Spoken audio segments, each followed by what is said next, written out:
Uno, buenos días. Buenos Buenos días. días. Listo, Harold. Vale. Em, Desde el Jardín Botánico de Bogotá les extendemos un caluroso saludo a toda la comunidad que nos acompaña no solo el día de hoy, sino que nos ha venido siguiendo en este mes de los insectos desde el jardín. Agradecemos su participación en la primer charla del día de hoy y queremos contarles sobre nuestro invitado de hoy, que ha sido partícipe en múltiples eventos en nuestro querido jardín. Y estamos hablando de Harold Martínez, un estudiante de noveno semestre de licenciatura en biología de la UPTC. Buenos días, Harold, ¿cómo estás? Buenos días, gracias, bien, sí, señorita. Bueno, nos alegra tenerte el día de hoy y pues en la charla tenemos que nos vas a contar sobre unos mensajeros mágicos y estamos pues intrigados y a la expectativa de saber qué nos tienes el día de hoy, qué nos vas a compartir y qué experiencias vamos a ver a través de tu presentación. Vale. Primero, muchas gracias a ustedes por darme esta oportunidad pues, de presentarme aquí en este mes de los insectos con este trabajo que pues, le titulé Los mensajeros mágicos de la selva, reconociendo los coleópteros del Amazonas.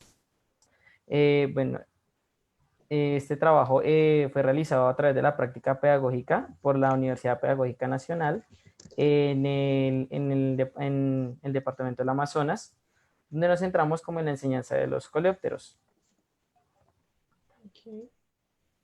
Vale, entonces te voy a dejar para que podamos iniciar con esta experiencia. Listo. Entonces, buenos días. Primera instancia, pues para entender cómo estos mensajeros mágicos del Amazonas, vamos a hablar del Amazonas como esa tierra de magia. En este sentido, pues es importante reconocer que la Amazonía pues contiene el 10% de la diversidad de la tierra, donde comprende pues más de 40.000 especies de plantas existentes del mundo, 2.500 especies de peces de agua dulce, algunas de las especies de aves como 1.300, 400 especies de mamíferos, 400 también especies de anfibios y 370 especies de reptiles, lo que la hace como esa tierra mágica de gran diversidad. Tenemos también pues que es un bosque tropical, es el más grande del mundo, con más de 6.7 millones de kilómetros cuadrados, los cuales pues para nuestro país representa, hace parte del 6.4%, que es el 41.8% del territorio colombiano. Otro aspecto importante a resaltar es esa cuenca amazónica de ese gran río Amazonas, que es una de las cuencas hidrográficas más grandes del mundo. Esta tiene alrededor de 7 millones de kilómetros cuadrados y representa aproximadamente la quinta parte del caudal fluvial del planeta. Esta cuenca representa entre el 15 y el 16% de la descarga fluvial del mundo. Y pues algo muy representativo de la región del Amazonas es esa enorme variabilidad climática y ecosistémica que presenta. Bueno, una otra parte importante pues, de esa riqueza, de esa gran diversidad del Amazonas, es esa diversidad cultural que presenta, que hace parte de un 17% de la población, que ofrece esa gran variedad de grupos étnicos indígenas. Estos pues tienen esa gran variedad lingüística y enorme riqueza. Muchos de esos pobladores pues han aprovechado los recursos del Amazonas de una manera sostenible gracias a ese profundo conocimiento que ellos tienen acerca de su biodiversidad y el funcionamiento ecosistémico. Entonces, ¿por qué mensajeros mágicos? Para muchas de las culturas indígenas, estos coleópteros o escarabajos tienen una representación simbólica más allá de lo que pues, es la representación de las funciones ecosistémicas que entendemos muchos de los biólogos. en donde pues algunas de las familias más importantes que nosotros hemos encontrado, que reconocimos antes de llegar a esta zona, encontramos algunas de las superfamilias como más representativas en el trabajo realizado por Noriega et al. En el 2007, en el cual pues se centraron mucho en el suborden de los filófagos, que el nombre filófago significa que comen gran variedad de alimentos. En estos pues nosotros nos centramos en reconocer algunos de estos coleópteros que se presentan en el Amazonas de este gran suborden. Entonces algunos de estos representantes pues, los vamos a mostrar, como son que es un representante de los escarábidos. Este es un coprófago, se alimenta de estiércol. Tiene algunas adaptaciones importantes, como podemos ver, esa presencia de cuerno, esa coloración. Tienen antenas con 3 a 7 arterigios, que son esos penachitos. Ellos tienen esas cualidades, algunas adaptaciones en el cuerpo que les permiten cavar. Otros de estos representantes de los coleópteros es del suborden Hydrophilidae. Estos, la mayoría de especies conviven en el agua. Algunos de estos tienen en el metasterno, o sea, en la parte de aquí del pecho, tienen algo conocido como la quilla, que les permite mantenerse a flote en el agua, y sus patas están adaptadas para la natación. En sus estados inmaduros, ellos consumen algunos macroinvertebrados, y ya en estado adulto, algunos se conoce que consumen material orgánico, como plantas. Otro de estos representantes de los coleópteros encontramos los estafilinoides o estafilinidos, que es un grupo muy peculiar, ya que ellos, pues, una característica importante de los coleópteros son esos elitros, pero el estafilinido tiene ese elitro reducido en el cual, como se puede ver en la imagen, se denota ese abdomen. También encontramos un representante como del suborden de los buprestidos. Estos buprestidos está compuesta por más de 13.000 especies. Algunas de estas especies son filófagas. Muchas son consideradas para la agricultura como unas plagas, y pues también por sus coloraciones vistosas. Algunos son usados para hacer joyería, y pues para algunos coleccionistas son muy vistosos. También encontramos estos escarabajos que son muy representativos, son los elaterios, son cosmopolitan. Ellos tienen una característica muy interesante, que es en la espina del prosterno. Ellos tienen una espina en el prosterno, perdón, que pueden generar un chasquido cuando entra en esa muesca del mesosterno. Al producir ese chasquido, hacen un sonido como un clic, y ese escarabajo sale volando por el aire. Algunos poseen bioluminiscencia, y otros, pues como el que vemos aquí en la imagen, pues son de colores oscuros. Tenemos también un representante del suborden de Bostricoide. Estos bostricoides son considerados polífagos, con unas 500 especies descritas aproximadamente. Ocasionan daños a los árboles, a la madera, y son pues unas plagas muy temibles para ella, como para muebles que ya están en obra. Encontramos estos que son muy conocidos, muy vistosos, son del suborden Cucujoide.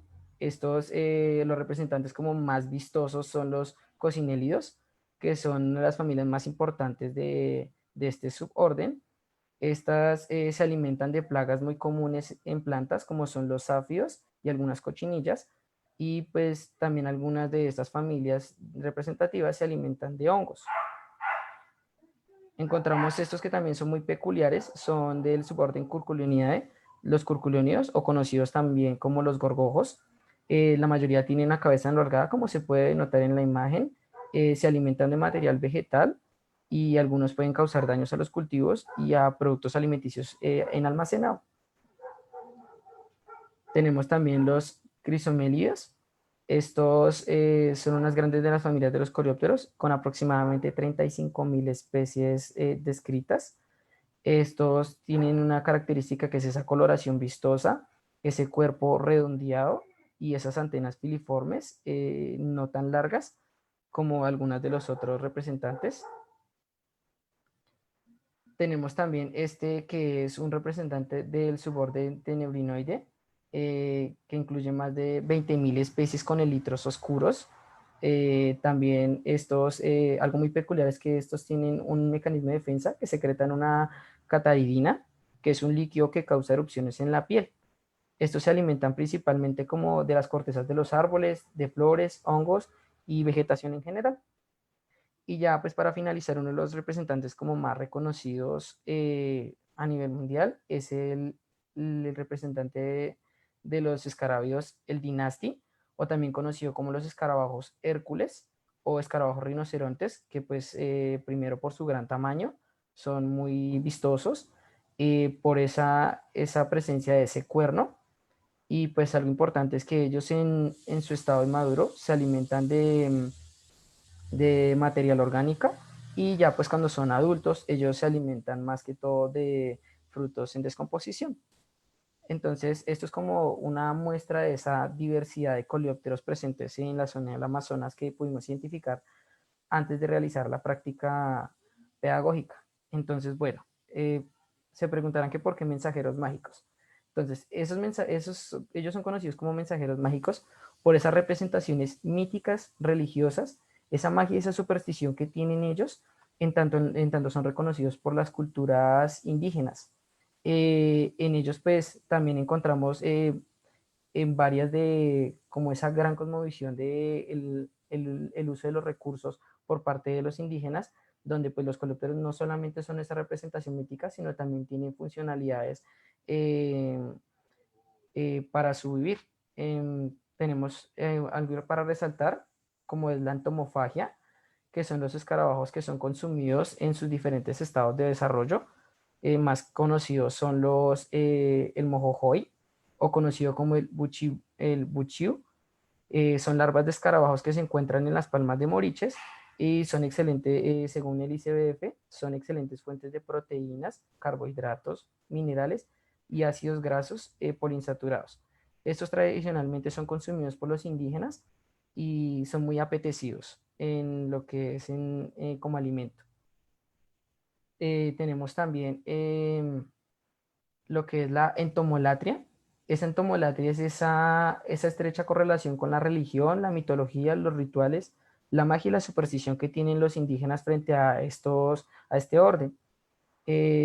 Con algunos datos que pues pudimos recopilar con antelación, algunos indígenas como los huitotos los consideran como esos mensajeros mágicos que son utilizados para esas ceremonias de oración, de curación.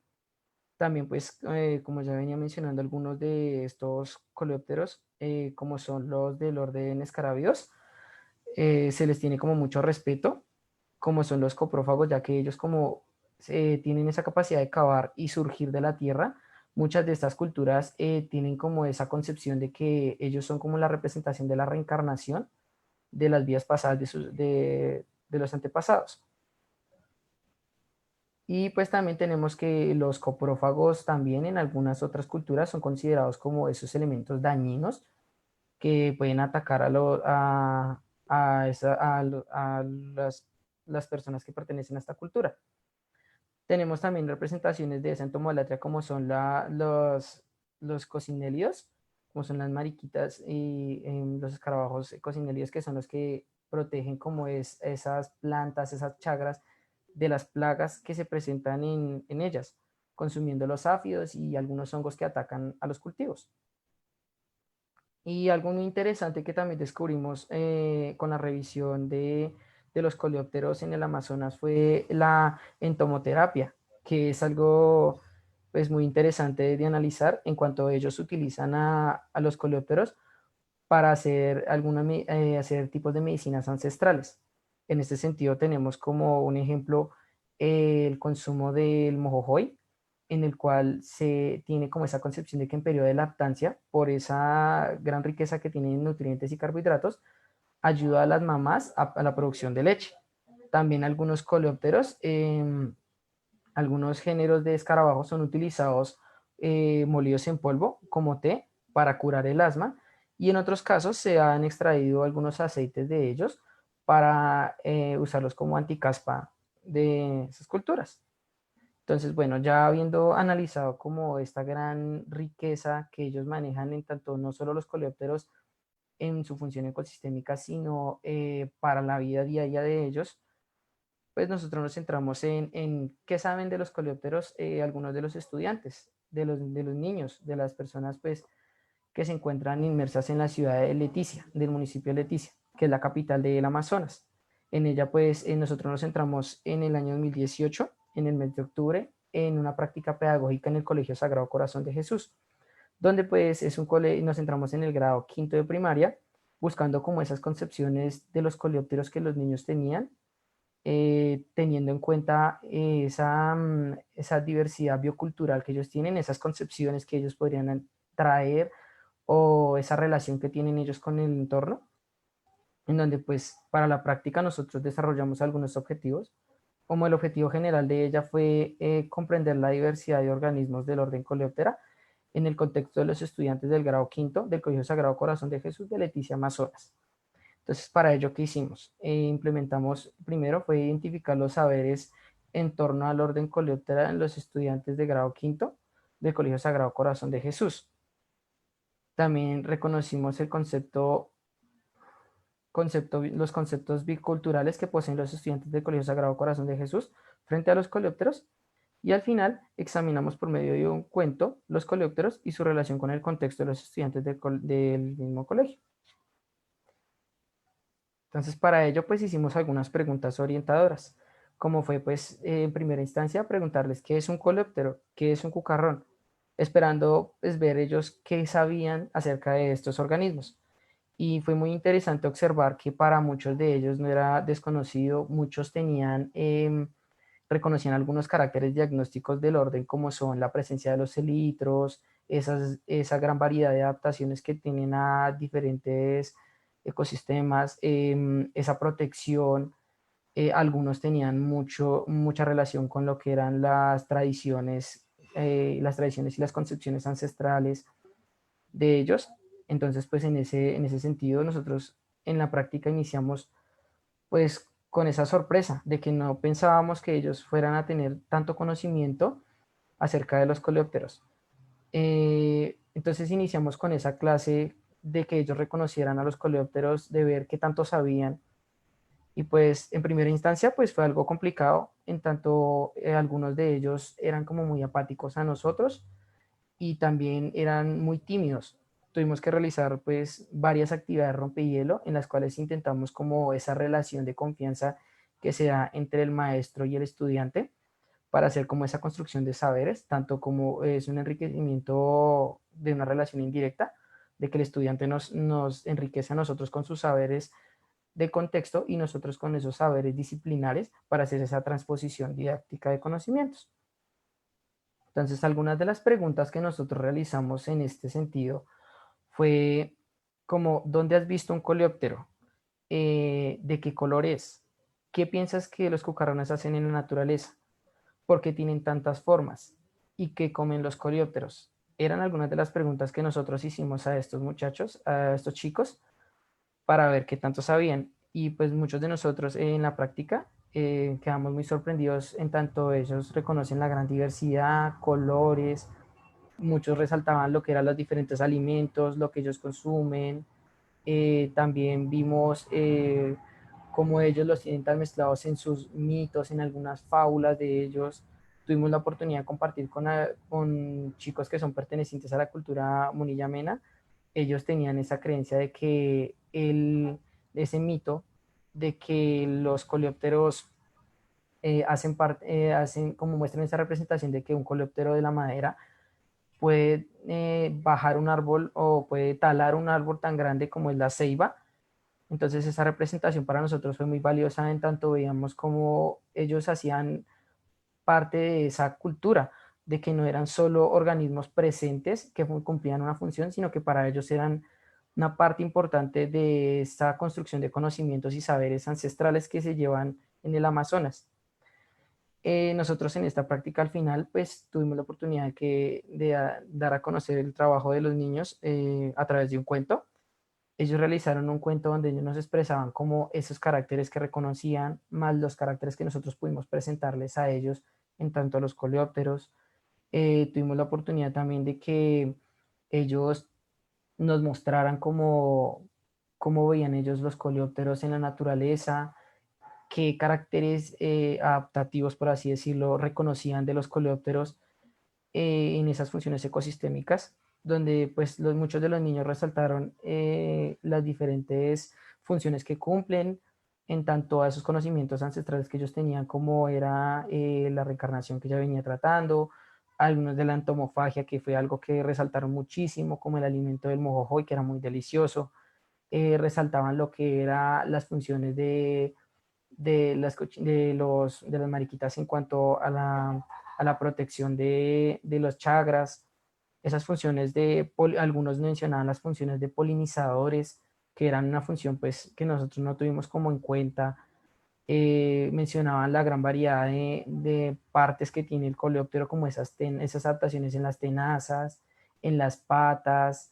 Esa metamorfosis también fue muy reconocida, en tanto ellos veían que como pasaba de gusano a escarabajo. Eh, digamos, también algo importante que para muchos de los fanáticos de los coleópteros es importante reconocer es un ejemplo, es el suborden de los estafilinios, que como ya lo mencioné anteriormente, tienen esos elitros reducidos y pues hace difícil para algunas personas el reconocimiento, o sea, creer que son coleópteros. Para ellos no, yo los reconocían como coleópteros y los tenían muy presentes en tanto son animales, son organismos que consumen esos detritos. Y pues fue muy interesante analizar todo eso en el contexto de ellos y contrarrestarlo con el de nosotros. Tuvimos la oportunidad también de que en la práctica estuvimos con un compañero que era de intercambio. El compañero venía de Chile. Él, él pues se asombraba mucho de haber viajado al Amazonas y él tuvo la oportunidad de interactuar con los niños en cuanto les preguntaba cómo esa relación de los diferentes organismos que él evidencia en su país a lo que evidenció aquí en el Amazonas.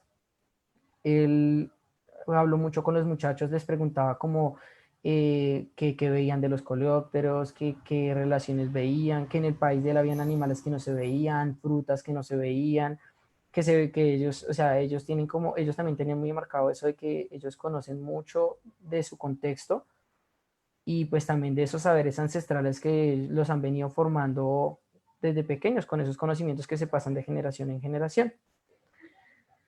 Entonces, bueno, teniendo en cuenta como todo lo que tuvimos como el análisis de la práctica, entonces resaltamos lo que fue ese universo simbólico integrado por esa tríada de naturaleza, humanidad y espiritualidad, que es un potencial de los vínculos propiciados y la motivación de los procesos de reafirmación cultural que tienen los niños en cuanto al cuidado de la vida y esa posibilidad que nosotros tuvimos al observar eso, una posibilidad de una innovación pedagógica y didáctica que pueden ayudar a los procesos de formación educativos a partir de ese análisis del contexto que en lo urbano no se pueden delimitar, o sea, no se observan de esa manera tan ligada como se observa en ese contexto, teniendo en cuenta pues que ellos también tienen esa gran diversidad biológica y esa gran diversidad cultural que se fundamenta en esas perspectivas y esas experiencias significativas que ellos tienen con el entorno. También pues resaltamos como esas sabidurías tradicionales que se basan en las experiencias que tienen del mundo, de esa apreciación de lo que ellos ven en su contexto directo, de los hechos, los significados y los valores que ellos han creado con esa simbiosis con la naturaleza, reconociendo a los coleópteros más allá de ser organismos con una función ecosistémica específica, sino como esa relación que ellos tienen también con el entorno, tanto el hombre con la naturaleza, como los coleópteros con la naturaleza y los coleópteros con el hombre, que fue algo muy interesante de resaltar.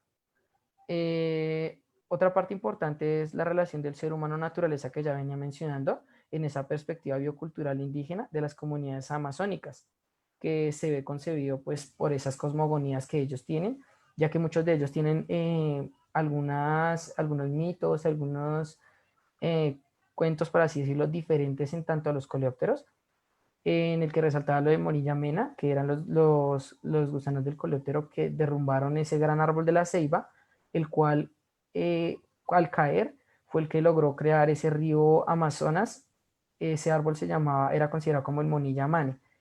En otras culturas, como fue la cultura ticuna, tuvimos la oportunidad de apreciar cómo ellos tenían esa cosmovisión de los coleópteros, en tanto que eran gusanos, que eran la formación de hombres malos, que ellos decían, ellos tenían esa concepción de que el gusano al salir del árbol era como el que desangraba el árbol y lo lograba destruir, teniendo también en contexto de que los ticunas manejan mucho lo que es la madera, y pues como ya lo venía mencionando, la diversidad de los coleópteros, muchos de ellos atacan la madera y más que todo la madera que ya está trabajada. Entonces eso les da como esa apreciación, esa perspectiva biocultural frente a algunos organismos, y pues en el caso que nosotros estábamos evaluando eran los coleópteros. También teníamos esas concepciones que tienen los estudiantes sobre diferentes fenómenos, que aún sin recibir ninguna enseñanza específica por parte de un docente. Uno a veces, estando como en el ámbito urbano, cree que, o sea, tiene ese sesgo de que los estudiantes, digamos, en grados menores, pueden tener conocimientos, pero no a profundidad como los que uno va a manejar, que al darse cuenta, la relación con el entorno muestra, o sea, da evidencia de que ellos tienen muchísimo más conocimiento, de que aparte de eso, esas cosmovisiones, esa mística, esa espiritualidad que ellos tienen frente a la naturaleza, les da o sea, les fortalece muchísimo esa visión en que ellos logran apreciar cómo los coleópteros hacen parte de su entorno y reconocen muchísimas cualidades específicas o caracteres específicos de este orden. Como ya lo mencioné anteriormente, que ellos relacionaban muchísimo lo que era los elitros, las adaptaciones en las patas, diferentes consumos, diferentes sitios en los cuales uno puede encontrarlos, y diferentes funciones, en tanto para alimentación de ellos como representación mística, como para los ecosistemas, que fue algo que nosotros también quisimos evidenciar a través del cuento, explicándoles cómo algún coleóptero, el coprófago, fortalece a ese nutrimiento, sí, esa nutrición del suelo, cómo los fitófagos ayudan a esa descomposición de los árboles muertos, frutos muertos, aprovechamiento de varios recursos que pues digamos, en el contexto urbano no se aprecian a grosso modo, sino son como más generales en esos términos. También tenemos como las concepciones que tienen los estudiantes frente a diferentes fenómenos. A ver, eso es lo que ya he hablado sobre las ideas y la experiencia.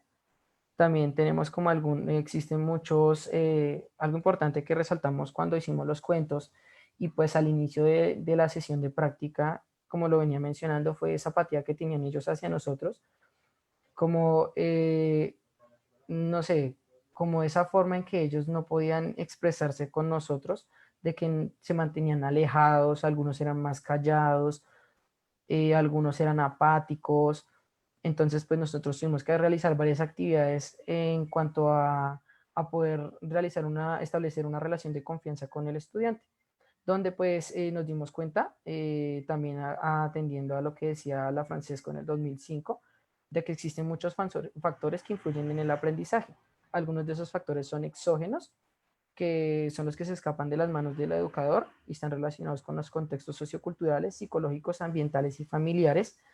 Y los otros son endógenos, que son los que están relacionados con la institución educativa, el aula de clases, la pedagogía, la didáctica, el currículo, la forma en que opera el proceso de enseñanza-aprendizaje en esos espacios de desarrollo, donde analizamos que muchos de estos niños en el cuento también lo tomaron como una medida como de escape, mostrando algunos de sus problemas familiares, algunos problemas sociales como de ese racismo que algunos tienen en torno a estas culturas indígenas, como de esa manera de que ellos los ven o ellos se ven ante las otras, como las otras partes de las otras culturas que se presentan en el Amazonas, y pues ellos usaron el cuento como un escape.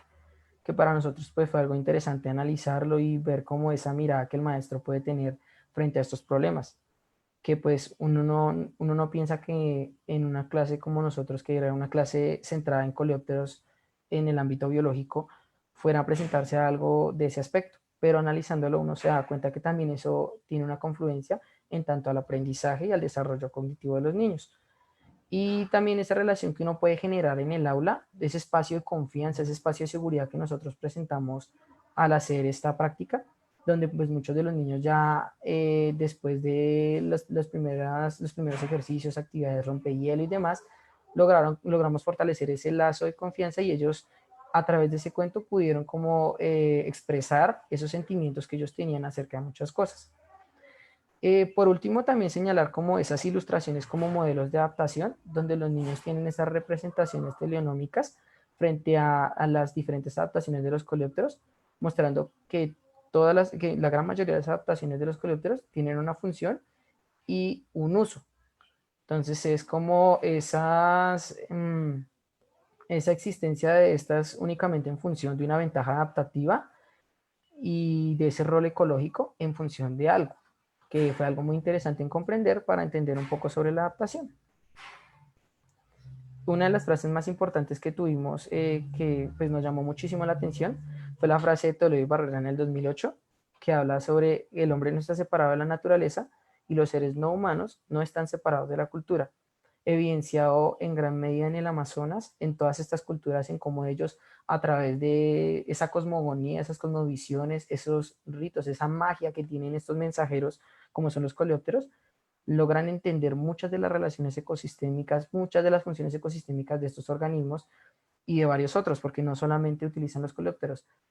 Y pues en el caso de nosotros nos centramos muchísimo en ellos, pensando pues teníamos como una mirada un poco antropocentrista, poco capitalista, pero al llegar allá nos dimos cuenta que ellos tienen una mirada más holística de ellos en función de la naturaleza.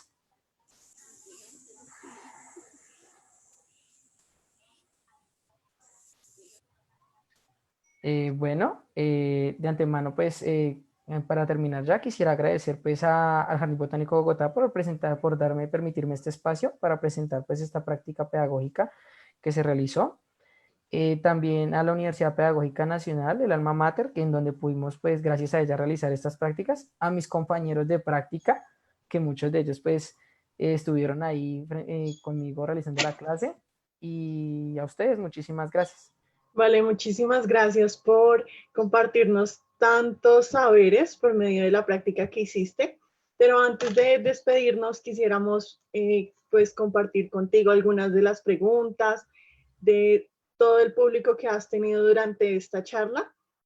Y pues empezamos agradeciéndote porque realmente la experiencia con los niños que viviste fue maravillosa y creemos que la frase que nos nombraste al final es totalmente acertada. Todo está ligado en una simbiosis y creemos que lo que viviste allá es la muestra clara de esa representación. Así, pues también quisiéramos preguntarle, pues, ¿cuál fue tu favorito? Entre todos los que viste, ¿cuál te pareció más llamativo o cuál historia de alguna de estos niños que te contaron te pareció más sorprendente? Pues de las historias como que más resaltamos nosotros fue una de un niño que hablaba como, o sea, él se representó como un coleóptero diciendo que el papá no lo quería y que él solo quería morirse y ya, y hacer parte de esa naturaleza. Entonces, pues para nosotros, pues leer ese cuento fue como, o sea, fue muy impactante. No creímos que pues un niño llegara como a esa representación, como a expresarse de esa manera. Y pues primero fue hablar con el niño, como ver qué era como eso que le motivaba a hacer ese cuento. Nos comentaba algunos problemas. Tuvimos la oportunidad de hablar con la directora del curso de ellos. Ella nos contaba también pues que muchos de ellos tienen muchos problemas sociales y también por ese como esos problemas del contexto cultural. Entonces pues eso fue algo muy interesante como ver que los niños se soltaran de esa manera y pues como hacer ese llamado a la educación, a que el maestro no solamente es quien imparte una clase en un espacio, sino es también una persona que puede motivar a un estudiante o ayudarlos en tanto pues no sé, como desahogarse en su vida diaria, en que ver que es un espacio donde no tiene como esa presión o esas cosas, esos problemas sociales, que pueda ayudarlo a fortalecerlas. Vale. Y allí va nuestra siguiente pregunta. Lisette, por medio de Facebook Live, nos pregunta cuánto tiempo duraste allí y cómo fue esa experiencia, es decir, cómo lograron acercar. Tú decías que tuvieron que utilizar muchos rompehielos para poder llegar realmente a que los niños confiaran en ustedes.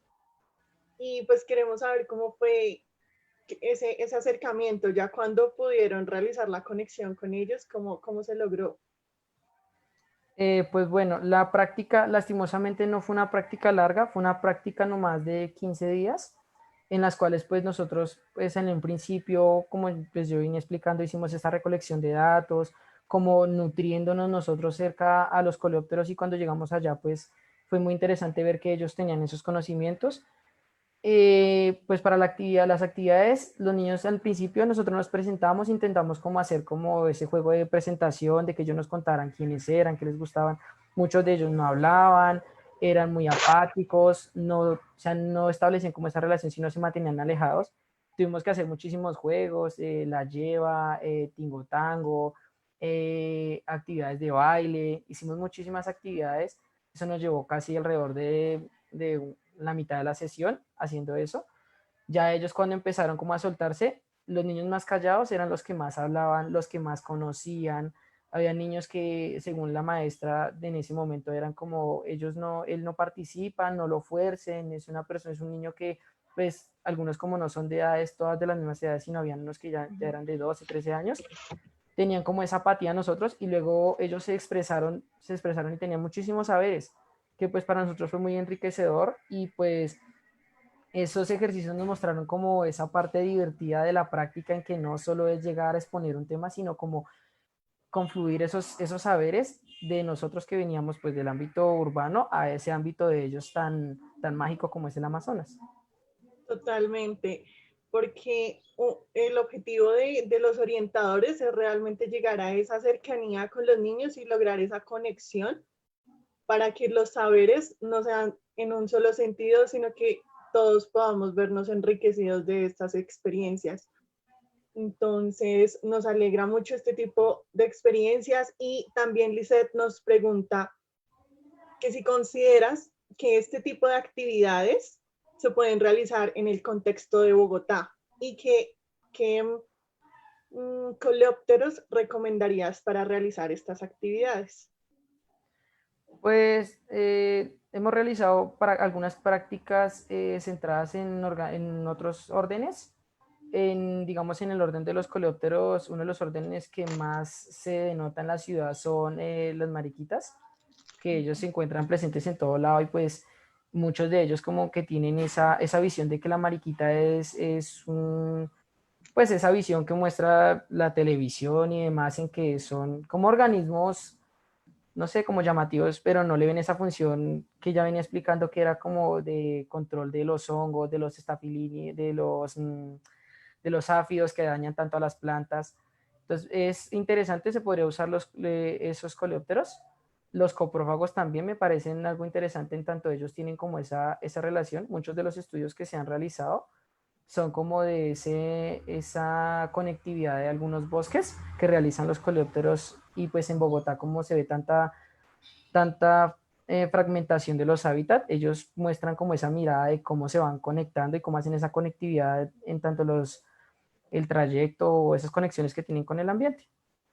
Vale, y como lo decías, pues el Amazonas me imagino que es el lugar perfecto para aprender de todo este tipo de experiencias y de beneficios que traen este tipo de animalitos que nosotros acá en Bogotá pues realmente no los conocemos, no los vemos en acción, por decirlo así.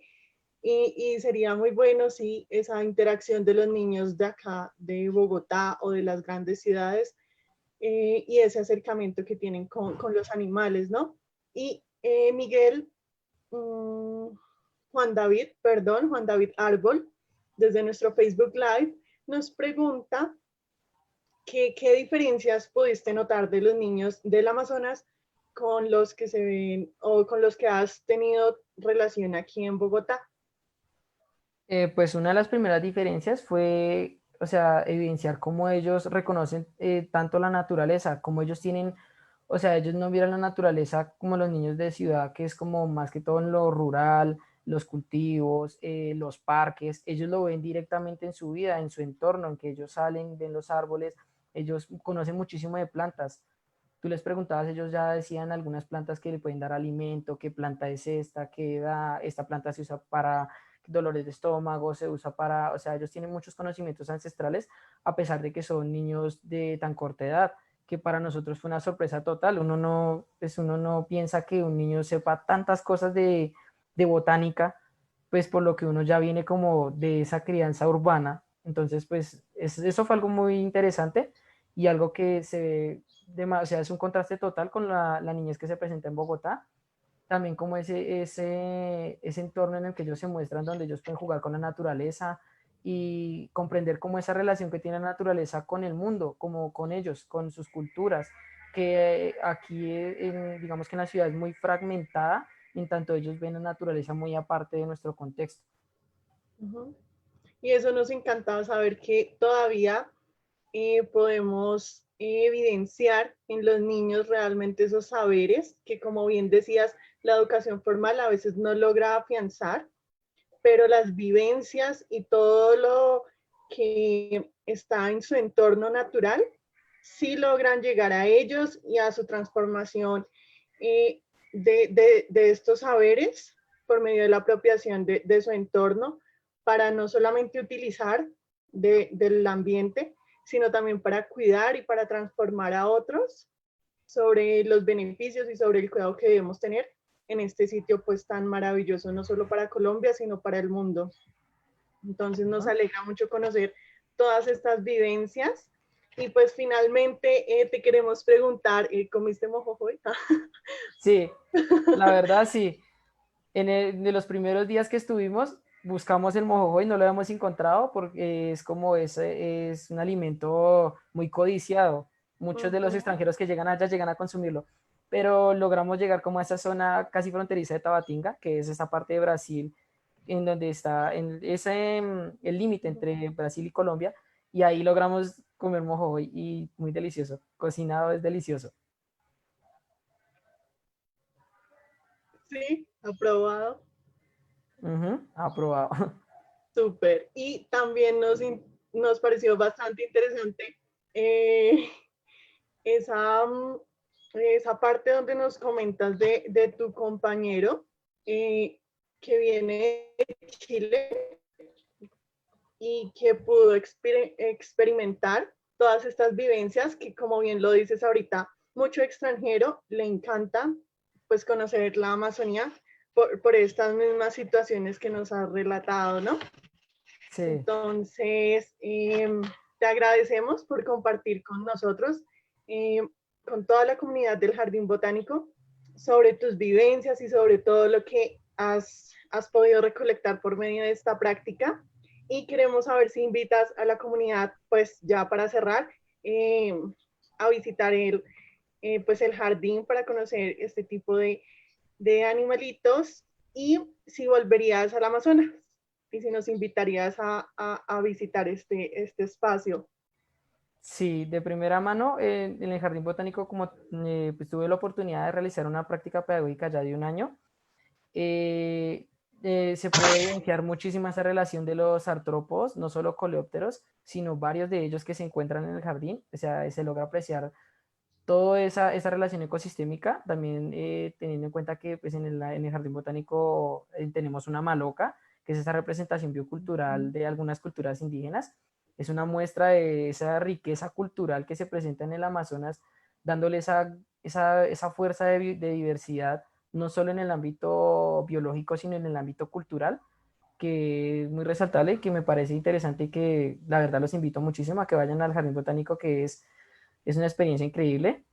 Y al Amazonas, claro, obviamente es una tierra de magia, como lo venía diciendo, no solo por esa cultura, sino por todo lo que se puede apreciar, paisajes únicos y toda esa naturaleza en su máximo esplendor y la cultura también, muy, muy interesante.